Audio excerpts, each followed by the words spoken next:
करेंगे। सिवान से इस वक्त की बड़ी खबर मिल रही है, जहां जमीन विवाद में खूनी संघर्ष हुआ है। तलवार से हमला कर एक महिला की हत्या कर दी गई। 2 महिला समेत 3 लोग घायल बताए जा रहे हैं। पाटीदारों पर हत्या का आरोप लगा है। जामू थाना क्षेत्र के जलालपुर गांव की घटना बताई जा रही है। तो इस वक्त की बड़ी खबर आपको सिवान से बता रहे हैं, जहां जमीन विवाद में खूनी संघर्ष की जानकारी है। तलवार से हमला कर एक महिला की हत्या कर दी गई। 2 महिला समेत 3 लोग घायल भी बताए जा रहे हैं। पाटीदारों पर ही हत्या करने का आरोप लगा है। देखिए, इसमें तो हम यही कहेंगे कि पहले से हम लोगों का भूमि विवाद चल रहा था। इसमें कोर्ट के द्वारा न्याय हम लोगों के पक्ष में होना था। इसी बीच में उन लोगों ने इस तरह से घटना को अंजाम दिया। हमारे जो छोटे भाई हैं दुकान चलाते थे, दुकान चला के जैसे शाम को 6:30 बजे करीब में घर लौट रहे थे, तो उन्होंने उग्र होकर के तलवार से वार करके उनको मारा। माँ बचाने गई तो माँ को भी उन्होंने मारा। उसके बाद हमारी एक भाभी श्री हैं, उनको भी मार दिया। पटना के गांधी घाट पर बड़ा हादसा हुआ है। गंगा नदी में नहाने गए 5 युवक डूब गए। युवकों को बचाने उतरा शख्स भी डूब गया। हादसे में 3 युवक की मौत हो गई है। मृतकों में चंदन कुमार, समर कुमार और अमित कुमार शामिल है। एक युवक जय कुमार अब भी लापता है। गंगा नदी में लगातार सर्च ऑपरेशन चलाया जा रहा है। गांधी घाट पर हादसे के बाद हड़कंप मच गया। ये तस्वीर आपको गांधी घाट की दिखा रहे हैं, जहां पर देखिए आज नहाने के क्रम में ये हादसा हो गया है। जानकारी के मुताबिक इस हादसे में 3 युवकों की अब तक मौत हो चुकी है। एक युवक जय कुमार अभी भी लापता बताया जा रहा है, जिसे लेकर सर्च ऑपरेशन अभी भी जारी है। तो गांधी घाट पर यह बड़ा हादसा हुआ है। जानकारी के मुताबिक 3 युवक की मौत हो गई है। दरअसल गंगा नदी में नहाने गए 5 युवक अचानक डूबने लगे और बचाने के लिए उतरा शख्स भी डूबने लग गया, जिसमें हादसे में 3 युवकों की मौत हो गई है और एक युवक जय कुमार अभी भी लापता बताया जा रहा है। न्यूज़ 18 संवाददाता धर्मेंद्र कुमार अधिक जानकारी के साथ जुड़ गए। धर्मेंद्र, क्या अपडेट, क्या जानकारी मिल पाई है अब तक लापता युवक की?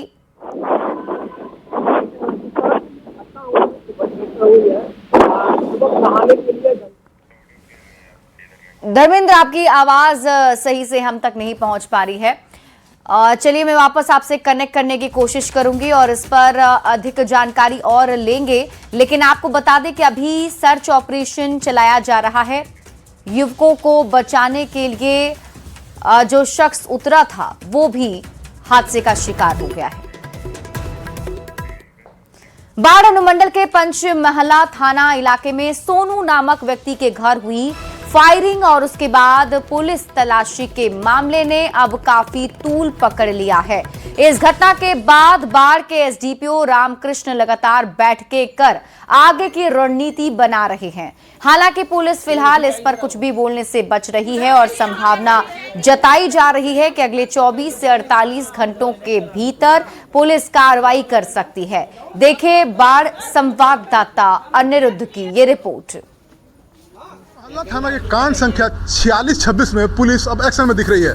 अभी हम खड़े हैं बाढ़ के अनुमंडल पुलिस पदाधिकारी रामकृष्ण कार्यालय के बाहर, जहां अंदर में पुलिस के साथ मीटिंग चल रही है और कई थानों की पुलिस पहुंची हुई है। और मीटिंग में ये तय किया जा रहा है कि जो पचमहल्ला में घटना हुआ उसको अब अंजाम तक पहुंचाया जाए। यानी कि बिहार पुलिस या पचमहल्ला पुलिस के सोनू के घर जाने से पहले जो उनके गुर्गे द्वारा तलाशी ली गई थी, जो पूरे मीडिया में किरकिरी हुआ और नेताओं ने भी उसमें बयान जारी किया, उस मामले को लेकर पुलिस काफ़ी बैकफुट पर है और अब कार्रवाई का अंजाम दिखाकर ही फिर वो मीडिया के सामने आएंगे। हम अभी रामकृष्ण से पूछें कि आखिर पूरी पुलिस क्या कार्रवाई कर रही है और कब कार्रवाई पूरी होगी, तो उन्होंने कहा कि हम बहुत जल्द आने वाले 24 से 48 घंटे में इस पूरे मामले का पटाक्षेप करके तब मीडिया के सामने बताएंगे कि पुलिस ने क्या कार्रवाई की।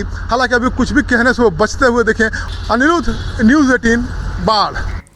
मुजफ्फरपुर से बड़ी खबर बताते हैं, जहां कृषि मंत्री विजय सिन्हा का दर्द छलका है।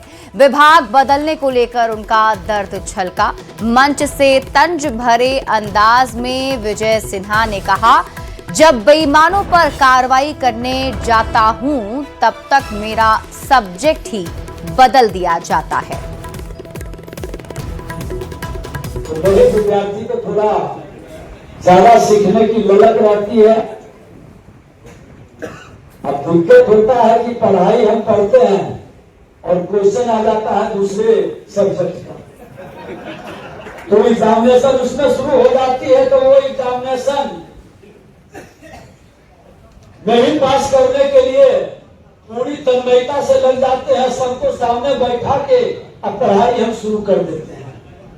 अब उस पढ़ाई में जो पढ़ाने वाले लोग हैं वही गड़बड़ाने लगते हैं और उनका पोल खुलने लगता है। उनकी खामी और कमी हमारे किसानों को, हमारे बिहारी के लोगों को रुलाने की मानसिकता जब उजागर होता है तो मैं बकसता नहीं, फिर मेरा एक्शन शुरू होता है। अब उस एक्शन से लोग परेशान होने लगते हैं,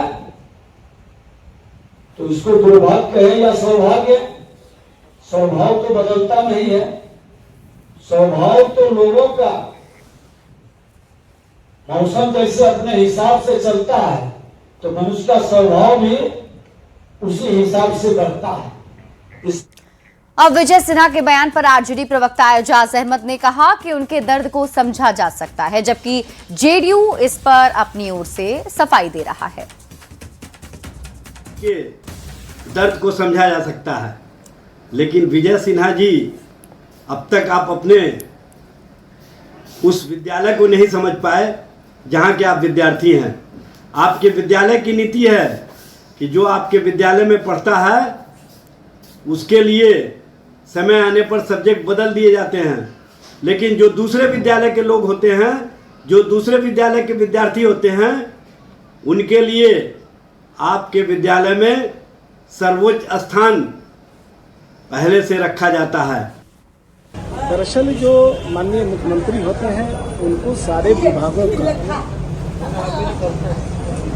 सब कुछ देखना पड़ता है, सबका ख्याल रखना पड़ता है और आवश्यकता के अनुसार व्यक्ति का पद जो होता है उसमें बदलाव किया जाता है और वो सब होता है राज्य के विकास के लिए, राज्य के उत्थान के लिए। बिहार में विधान परिषद की 9 सीट पर चुनाव और 1 सीट पर उपचुनाव का ऐलान हो गया है। 18 जून को सभी 10 सीटों के लिए एक साथ मतदान होगा और उसी दिन शाम तक नतीजे भी आ जाएंगे, जिसके लिए 1 जून से 8 जून तक नामांकन होगा, जबकि 9 जून को नामांकन पत्रों की जांच होगी। 11 जून तक नाम वापसी की अंतिम तारीख होगी। 20 जून तक निर्वाचन की सभी प्रक्रिया पूरी कर ली जाएगी। बता दें कि 28 जून को बिहार विधान परिषद की 9 सीट खाली हो रही है, जबकि 1 सीट नीतीश कुमार की पहले से ही खाली है, जिस पर 18 जून को ही उपचुनाव होगा।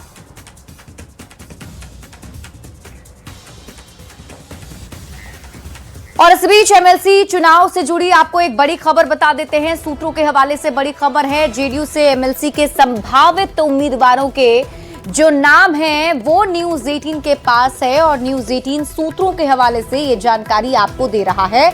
निशांत कुमार संभावित उम्मीदवार जेडीयू से हो सकते हैं। ललन मंडल और राजीव कुमार सिंह भी संभावित उम्मीदवार जेडीयू से बनाए जा सकते हैं और चौथा उम्मीदवार सहनी समाज से होगा। भीष्म सहनी या फिर कोई और सहनी नेता उम्मीदवार हो सकता है। तो बिहार में आगामी 10 सीटों पर होने वाले एमएलसी चुनाव को लेकर सत्ताधारी एनडीए गठबंधन ने अपनी जीत का बड़ा दावा ठोका है। जेडीयू के मुख्य प्रवक्ता नीरज कुमार ने कहा कि जिस तरह राज्यसभा चुनाव में एनडीए का स्ट्राइक रेट 100% रहा था, ठीक वैसा ही प्रदर्शन इस बार के एमएलसी चुनाव में भी देखने को मिलेगा। विधान परिषद का द्विवार्षिक चुनाव है, जनता का प्रचंड जनादेश है जो विपक्ष के लिए कहर बन गया है। तो हम तो स्ट्राइक रेट 100% पर भरोसा करते हैं और बहुत लोग मुगालते में जीते हैं, मंथन करते हैं कि इनकम टैक्स पे ही हाइयर जो होगा वही उच्च सदन जाएगा, लेकिन यहां तो कार्यकर्ताओं की बुनियाद पर एनडीए गठबंधन चल रहा है। तो हमारा मंथन में अमृत निकलता है, उधर विष निकलता है। तो राज्यसभा चुनाव में चारों खाना चित्त हो गए। आने वाला जो दिन है हमारे अच्छे दिन है और उनके लिए बुरा नहीं दुर्गति का दिन आने वाला। सचेत रहने की जरूरत है का मतलब क्या है? क्या आप लोग के संपर्क में महागठबंधन विधायक हैं क्या? अरे भाई, तो सरकार हमारी है, इनके विधायक को कोई काम पड़ेगा तो किससे संपर्क करेंगे? हमारे ही मंत्री जी से करेंगे, माननीय मुख्यमंत्री जी से करेंगे। देखना दिलचस्प हो गया, चूंकि राज्यसभा चुनाव में जो तस्वीर उभरी थी वो बहुत कुछ संकेत दे के चली गई और उम्मीद है कि इस बार के एमएलसी चुनाव में कुछ तस्वीर फिर से पलटा न दिखे। कैमरामैन दीपक के साथ आनंद अमृतराज, न्यूज 18 नेटवर्क, पटना। इधर विधान परिषद चुनाव को लेकर बिहार बीजेपी के अध्यक्ष संजय सरावगी ने कहा है कि जल्द ही एनडीए के नेता मिलकर अपने अपने उम्मीदवारों का ऐलान कर देंगे। वहीं मंत्री शीला मंडल ने कहा कि एनडीए पूरी तरह से एकजुट है और सभी 10 सीटों पर एनडीए उम्मीदवारों की जीत होगी। हाँ, एनडीए मिलकर अपने अपने जल्द ही अपने अपने उम्मीदवारों की घोषणा करेगी और एनडीए एकजुट है और जल्द ही प्रत्याशियों की भी घोषणा पूरा एनडीए करेगा। देखिए, अभी जिस तरह से हम लोग के एनडीए की गठबंधन का सरकार चल रहा है, जिस तरह से आपने देखा कि बंगाल का जो रिजल्ट आया, उसके आधार पर लगता है कि हम लोग 10 में 10 इसको ले लेंगे। देखिए, वो क्या जाएगा वो तो वक्त बताएगा ना, आने दीजिए ना, रिजल्ट आएगा तो अपने आप दिखाई देगा आपको। घी है गरगराएगा तो पता चलेगा ही कैसा स्मेल है। अभी तो होने तो दीजिए। एमएलसी चुनाव मामले से जुड़ी एक और बड़ी खबर आपको बताते हैं। एमएलसी चुनाव मामला, जीतन राम मांझी की बड़ी मांग। चुनाव का ऐलान होते ही दावेदारी, जीतन राम मांझी ने दावेदारी ठोकी है। हम के लिए एक सीट की मांग जीतन राम मांझी ने रखी है। हमारी कोई शर्त नहीं, जीतन राम मांझी ने कहा कि हम एनडीए के समर्पित कार्यकर्ता हैं, हमें एक सीट मिली तो और मजबूत होगा एनडीए। को उन्हें हिंदुस्तानी अवाम मोटर सेक्युलर को एक कम से कम एमएलसी का पद मिलना चाहिए। इसकी चर्चा हम सेंट्रल के जो हमारे नेतागण हैं उनसे हम करेंगे। यहाँ पर हमारी कोई बात नहीं हुई। आज भी हम समर्पित हैं, हमारा कोई शर्त नहीं है। हम कहेंगे कि अगर हमको एमएलसी का पद दिया जाता है, इससे हम एनडीए गठबंधन मजबूत होगा, हमारा जो दल है हमारे लोग हैं और आकर्षित होंगे और उससे एनडीए को फायदा होगा। इसीलिए हमारे हित में भी है, एनडीए के हित में भी है कि हमको एक एमएलसी का पद वो दें। आरजेडी की कद्दावर नेता रितु जायसवाल रही भारी संख्या में अपने समर्थकों के साथ बीजेपी का दामन थाम लिया है।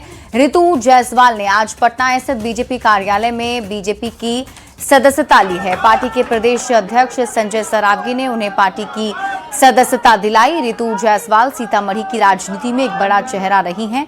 विधानसभा चुनाव 2025 में आरजेडी से टिकट नहीं मिलने के बाद उन्होंने बगावत कर दिया था और निर्दलीय चुनाव में उतरी थी। चुनाव तो हार गईं, लेकिन परिहार से आरजेडी की उम्मीदवार को भी भारी नुकसान पहुंचाया था, जिसके बाद उन्हें आरजेडी से निष्कासित कर दिया गया था। रितु जायसवाल के बीजेपी में शामिल होने पर संजय सरावगी ने कहा कि अभी तो बीजेपी का दरवाजा बंद है, जिस दिन हम दरवाजा खोल देंगे आरजेडी की चौखट पर एक भी आदमी नहीं बचेगा। से तो नहीं, चीजें अभी मेरे ख्याल से 1 महीने पहले से चल रही थी बात। और जब मैंने निर्दलीय होकर के चुनाव लड़ा तो पहले मैं एक धारा के हिसाब से सोचती थी। देश में 2 धाराएं हैं, आप सभी जानते हैं। पहले मैं एक धारा के चश्मे से ही देश को देख रही थी, हिंदुस्तान को देख रही थी, लोगों की प्रॉब्लम को देख रही थी। तो मुझे लगता था कि जात पात ही बड़ा प्रॉब्लम है। मगर जब मैं निर्दलीय होकर चुनाव लड़ी, लोगों के जो चाहे वो इस विचारधारा वाले थे या उस विचारधारा वाले थे, मैंने पाया सबकी समस्याएं तो एक ही है। और उन समस्याओं को दूर करने की अगर किसी में सबसे ज्यादा ललक और चाहत है तो वो हिंदुस्तान के प्रधानमंत्री नरेंद्र मोदी जी में है। मैं जनता से डायरेक्ट जुड़ी हूँ। मैं ये कहना चाहती हूँ कि जनता जो चाहती है, कार्यकर्ता जो चाहते, कम से कम उनके दिल की आवाज तो सुनिए। और आज हिंदुस्तान की आवाम जो चाहती है, उनके दिल की तो आवाज सुनिए। वो कौन सुन रहा है? आज इतनी वैश्विक कठिन परिस्थिति में भी हिंदुस्तान खड़ा है। देखिए, किसी भी पार्टी से जुड़ने का आपने कहा क्यों जुड़ रहे हैं? 2 कारण है, मैं आपको बताना चाहूंगी। एक, देश सर्वोपरि, राष्ट्र की रक्षा सुरक्षा सर्वोपरि, और दूसरा संगठन, जहां अनुशासन हो और संगठन के रूप में आप कितने मजबूत हो। ये दोनों ही चीजें यहाँ देखने को मिलती है कि आज पूरे विश्व में अगर सबसे ज्यादा मजबूत संगठन के तौर पर अगर कोई पार्टी है तो वो भारतीय जनता पार्टी है। पूर्णिया में बकरीद आते ही बकरी चोरी की घटनाएं बढ़ गई हैं। कार से आए हाई प्रोफाइल बकरी चोर ने सीसीटीवी कैमरे के नीचे से बकरी को चुराकर फरार हो गया। घटना बाईसी थाना के बखरिया गांव की है, जहां तेज रफ्तार कार से एक युवक उतरता है और तेजी से 2 बकरी को उठाकर गाड़ी के अंदर रख लेता है और भाग निकलता है। बकरी चुराने की घटना सीसीटीवी कैमरे में कैद हो गई। दिन दहाड़े बकरी चोरी से पशुपालकों में दहशत है। फिलहाल पुलिस आरोपी की तलाश में जुट गई है।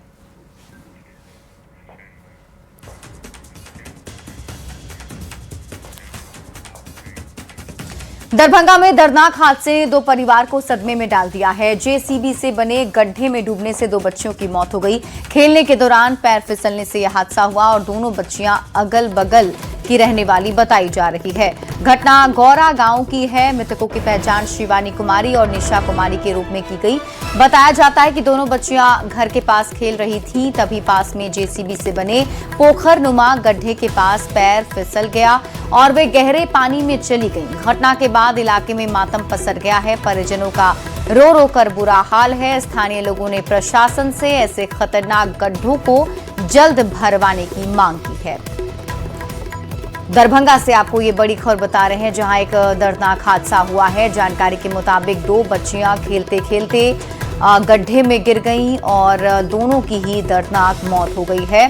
जानकारी के मुताबिक जेसीबी से गड्ढा बनाया गया था और इसी गड्ढे में पानी जमा हो गया था और खेलने के दौरान ये दोनों बच्चियां उस गड्ढे में गिर गईं और हादसे में दोनों की जान चली गई है। इस घटना से पूरे इलाके में मातम का माहौल है और अब स्थानीय लोगों का गुस्सा दिख रहा है। खेल रहे थे वही बताया था। आप लोग को जानकारी मिला था, वहाँ दौड़ के गए। वहाँ से कहाँ लेके आए हुए हैं बॉडी को? सिंहवाड़ा समुदाय केंद्र। वो बच्चे लोग खेल रहे थे, 500 मीटर की दूरी पे तालाब था, उसमें खेलते खेलते पैर फिसल गया और एक दूसरे को बचाने के चक्कर में दोनों। कब हुआ है घटना ये? 1 बजे का। 1 बजे का। हाँ। आप लोग को कब जानकारी मिला इसके? उसी आधा घंटा बाद मतलब हमें लोगों को जानकारी मिला। प्रशासन को सूचना दिए हैं? हाँ, प्रशासन को सूचना दिए हैं, प्रशासन तुरंत आया। पटना से आपको बड़ी खबर बताते हैं। बिहार में पर्यटन के विकास के लिए अब मीडिया इन्फ्लुएंसर और पॉडकास्टों की मदद दी जाएगी। इस पर बिहार सरकार के पर्यटन मंत्री केदार प्रसाद गुप्ता ने बताया कि मुख्यमंत्री सम्राट चौधरी के नेतृत्व में बिहार में पर्यटन का विकास किया जाएगा। कई योजनाएं शुरू की जा रही हैं, जिससे पर्यटन का बिहार में विकास होगा, रोजगार की संभावनाएं बनेंगी।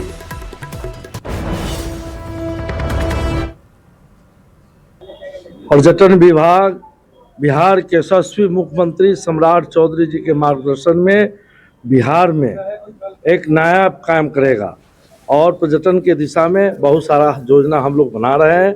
बहुत सारा योजना पर काम चल रहा है, जैसे देवी सीता का धाम बन रहा है दिव्य और भव्य। उसी तरह हरिहरनाथ बाबा का मंदिर का भी हो रहा है सौंदर्यीकरण। गया में विष्णु भगवान का हो रहा है। यूपी के उन्नाव में बड़ा सड़क हादसा हुआ है। यहां औरास थाना क्षेत्र के आगरा लखनऊ एक्सप्रेसवे पर डबल डेकर बस पलट गई। हादसे में एक सब इंस्पेक्टर, एक कैदी समेत 7 लोगों की मौत हो गई है। वहीं 21 यात्री हैं जो गंभीर रूप से घायल बताए जा रहे हैं। इस लग्जरी बस को देख रहे हैं आप। इस बस ने अब तक 7 यात्रियों की जान ले ली है। जी हां, बस में कुल 30 से ज्यादा यात्री सवार थे। सभी अपने डेस्टिनेशन का इंतजार कर रहे थे, लेकिन डेस्टिनेशन तक पहुंचने से पहले कुछ ऐसा हुआ जिसका अंदाजा न तो ड्राइवर को था और न ही यात्रियों को। समय सुबह 5:30। जगह था उन्नाव का औरास थाना क्षेत्र। अचानक दिल्ली से बिहार जा रही डबल डेकर बस हादसे का शिकार हो गई। बस डिवाइडर जाली तोड़ते हुए जाकर पलट गई। हादसे में एक सब इंस्पेक्टर रविचरण और एक कैदी छत्रपाल सिंह तोमर समेत 7 लोगों की मौत हो गई। इसके अलावा 27 लोग घायल हो गए। घायलों में 3 सिपाही भी हैं। तीनों सिपाही और मृतक सब इंस्पेक्टर बिहार के सिवान जनपद की पुलिस लाइन में तैनात थे। ये सभी पुलिसकर्मी कैदी छत्रपाल को गवाही दिलाने के लिए गुरुग्राम गए थे। गुरुग्राम से वापस सिवान आ रहे थे। सुबह 5 बजे एक बस जो कि दिल्ली से चलकर गोरखपुर जा रही थी, आगरा लखनऊ एक्सप्रेस वे पे औरास थाना क्षेत्र के अंतर्गत जो बस का ड्राइवर है उसको नींद लग गई और इसी क्रम में जो बस है वो अनियंत्रित हुई और डिवाइडर से जा टकराई और पलट गई। इसी क्रम में मौके पर 5 लोगों की मृत्यु हुई तथा 18 लोग घायल हुए। 21 गंभीर घायलों को इलाज के लिए लखनऊ ट्रामा सेंटर रेफर कर दिया गया। एक महिला बिंदु देवी को मामूली चोट आई है, जिसका प्राथमिक इलाज करने के बाद डिस्चार्ज कर दिया गया है। ज्यादातर यात्री बिहार के थे। हादसे की सूचना पर पुलिस की टीम पहुंची, रेस्क्यू अभियान चलाया गया और घायलों को लखनऊ ट्रामा सेंटर भेजा गया। पुलिस ने सभी 7 शवों को कब्जे में लेकर उन्नाव जिला अस्पताल मोर्चरी भेजा है। उन्नाव के आगरा लखनऊ एक्सप्रेस वे पर दर्दनाक सड़क हादसा हुआ है। हादसे में 6 लोगों की मौत हो गई है, जबकि 21 लोग अभी जिंदगी और मौत से जूझ रहे हैं। इस समय तस्वीरों में आप देख सकते हैं ये जो हादसा हुआ था, ये बस यहाँ पर खड़ी हुई है, काफी गंभीर अवस्था में है। यहाँ पर जो आरटीओ उन्नाव है वो जांच के लिए पहुंची हुई हैं। तो गाड़ी के पेपर थे वो कंप्लीट थे नहीं, टेक्निकली मुआयना करने के लिए मैडम यहाँ पहुंची हुई हैं। वहीं उन्नाव हादसे पर बिहार के सीएम सम्राट चौधरी और यूपी के सीएम योगी आदित्यनाथ ने भी दुख जताया है। अनुज गुप्ता, न्यूज़ 18 उन्नाव। 27 मई को 5 जिलों में सब इंस्पेक्टर की परीक्षा होनी है। 1799 पदों के लिए लगभग 36,000 अभ्यर्थी इस परीक्षा में शामिल होंगे, जिसके लिए 59 परीक्षा केंद्रों पर कैमरे से निगरानी होगी, जिसका कमांड एंड कंट्रोल रूम भी तय कर लिया गया है। हर एक चीज पर बारीकी से नजर रखी जा रही है ताकि कहीं कोई चूक ना हो, जिसका जायजा लिया है न्यूज़ 18 संवाददाता विनीता मिश्रा ने। की परीक्षा होने वाली है, जिसके मद्देनजर यहाँ आप देख सकते हैं कि कंट्रोल एंड कमांड रूम भी बिल्कुल तैयार हो गया है और जितने भी सेंटर हैं, लगभग 59 सेंटर पूरे बिहार में 5 जिले जो चिन्हित हैं वहाँ बनाए गए हैं और हर रूम में जो सीसीटीवी कैमरे हैं वो लगाए गए हैं। और आप देख सकते हैं कि कहीं भी कोई गड़बड़ी हो उसकी जानकारी सीधे पटना के कंट्रोल एंड कमांड सेंटर में मिल जाएगी, यानी हर एक तस्वीर यहाँ पर नजर आ रही है और कई सारे जो कैमरे हैं वो यहाँ साफ तौर पर नजर आ रहे हैं। लगातार इसकी मॉनिटरिंग कल की जाएगी क्योंकि कल मेन एग्जाम है। 1799 यानी लगभग 1800 पदों पर जो वैकेंसी है वो निकली है। 36,000 जो अभ्यर्थी हैं वो कल इस परीक्षा में शामिल होंगे और बीपीएसएससी के चेयरमैन केएस त्रिवेदी सर हमारे साथ हैं। सर, कल परीक्षा होने वाली है, तमाम जो कैमरे हैं पूरा सिस्टम आपका एकदम अलर्ट मोड में है।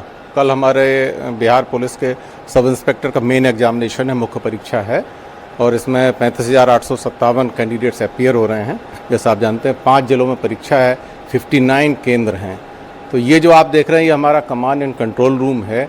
इसमें हमने सीसीटीवी सर्विलेंस की व्यवस्था की है, सेंटर्स पर जैमर लगाए हुए हैं और एक फ़ोन भी है हमारा, जैमर के बावजूद भी जो काम करता है, BOIP फ़ोन भी रखा हुआ है। तो इनफैक्ट यहाँ से हम देखते हैं जो मेन इवेंट्स है उसको कवर करते हैं। जैसे बच्चों का जब प्रवेश होता है कैंडिडेट्स का तो उसको देखते हैं, उनकी फ्रिस्किंग तलाशी ठीक से हो रही कि नहीं हो रही, कोई सेंटर पर गड़बड़ी तो नहीं है। अगर गड़बड़ी होती है, वैसे तो वहाँ डेपुटेशन रहता है, डिप्लॉयमेंट होता है पुलिस का और मजिस्ट्रेट का, लेकिन फिर भी हम अपनी तरफ से अगर कोई इस तरह की चीज़ देखते हैं तो उनको अलर्ट करते हैं। फिर आगे पेपर खुलना, उसके बॉक्सेस खुलना, पेपर वितरण, जितने महत्वपूर्ण इवेंट्स हैं हम उनको कवर करते हैं और उनमें अगर कोई कुछ गलती हो रही है या कुछ गड़बड़ी हो रही है उस पर नज़र रखते हैं, उसको फौरन दूर कराते हैं। और इसी के साथ इस बुलेटिन में अभी के लिए बस इतना ही। आप देखते रहिए न्यूज़ 18 बिहार झारखंड।